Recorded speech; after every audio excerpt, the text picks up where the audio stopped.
ஆண்டின் பொதுக்காலம் 12வது வாரம் செவ்வாய்க்கிழமை.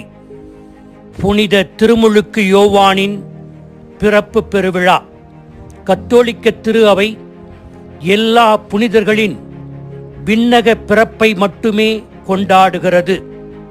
ஆனால் மண்ணக பிறப்பை 3 பேருக்கு மட்டும் கொண்டாடி மகிழ்கிறது.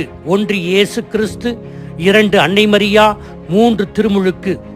இயேசுவின் மீட்பு பணியோடு மிகுந்த நெருங்கிய தொடர்புடையவர்கள் என்பதால் அவர்கள் மண்ணக பிறப்புக்கும் முக்கியத்துவம் கொடுத்து திரு அவை இந்த நாளை கொண்டாடுகிறது. கருவுற இயலாதவர் என்று சொல்லப்பட்ட உறவினர் எலிசபெத்துக்கு இது 6ஆம் மாதம். எனவே இயேசு பிறப்புக்கு 6 மாதங்களுக்கு முன்னால் திரு அவை திருமுழுக்கு யோவான் பிறப்பை ஜூன் 24 அன்று கொண்டாடி மகிழ்கிறது. புனித திருமுழுக்கு யோவானை பற்றி 2 சிந்தனைகளை உங்களோடு பகிர்ந்து கொள்ள விரும்புகிறேன். 1, திருமுழுக்கு யோவான் ஒரு இறைவாக்கினர். 2, அவர் பெயர் கடவுள் கொடுத்தது, அதனுடைய அர்த்தம். 1, திருமுழுக்கு யோவான் ஒரு இறைவாக்கினர். இறைவாக்கினர் என்றால் எதிர்காலத்தை முன்னறிவிப்பவர், ஒரு சோதிடர், குறி சொல்பவர் என்று நினைக்கிறோம். அது முற்றிலும் தவறான ஒரு புரிதல்.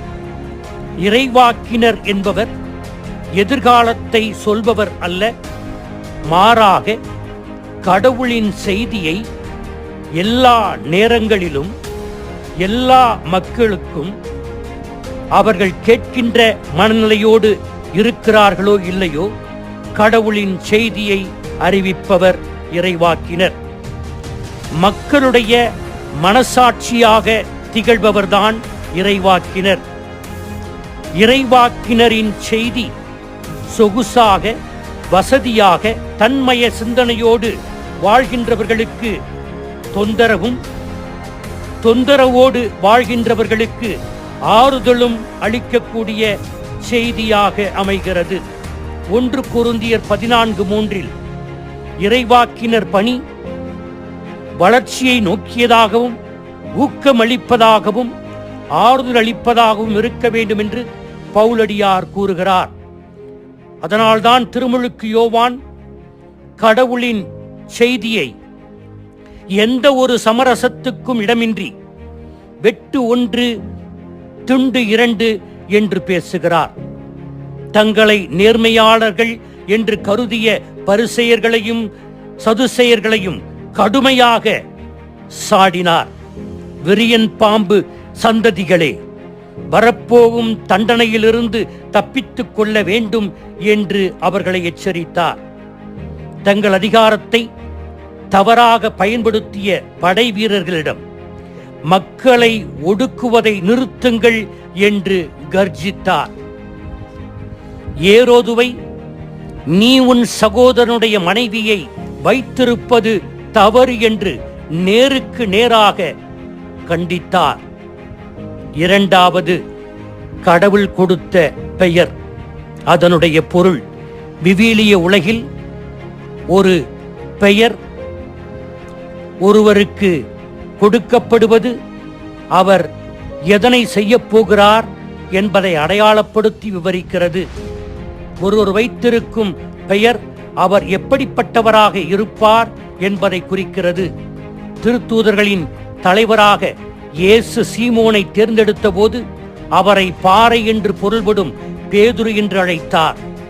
சமாரியர்கள் இயேசுவை தங்கள் ஊரில் வரவேற்காமல் போய்விடச் சொல்லும் போது செபதேயுவின் மக்கள் யோவானும் யாக்கோபும் அவர்கள் மீது வானிலிருந்து நெருப்பை வரவழைத்து அவர்களை அழிக்கலாமா என்று கேட்டபோது இயேசு அவர்களை இடியின் மக்கள் என்று அழைத்தார்.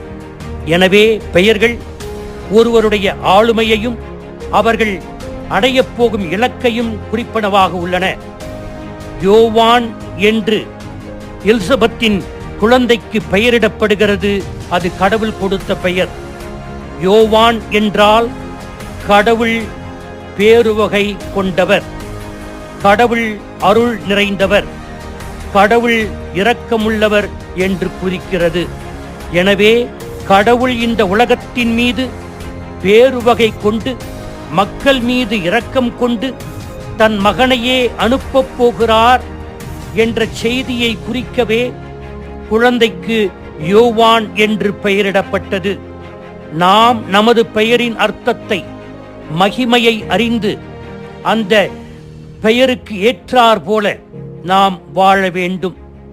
ஒரு புனிதருடைய பெயரை பெற்றோர்கள் வைத்திருந்தால் அதற்கு ஏதோ ஒரு கடவுளுடைய நோக்கம் இருக்கிறது என்பதனை உணர்ந்து அந்த புனிதரின் வாழ்க்கையை வாசித்து நாம் அந்த புனிதரை போல வாழ வேண்டும். அப்படி புனிதரின் பெயரை வைக்காமல் இருந்தால் அந்த பிறந்த நாளில் எந்த புனிதரின் பெயர் வைக்கப்பட்டதோ அவரை பின்பற்ற ஆவல் கொள்ள வேண்டும்.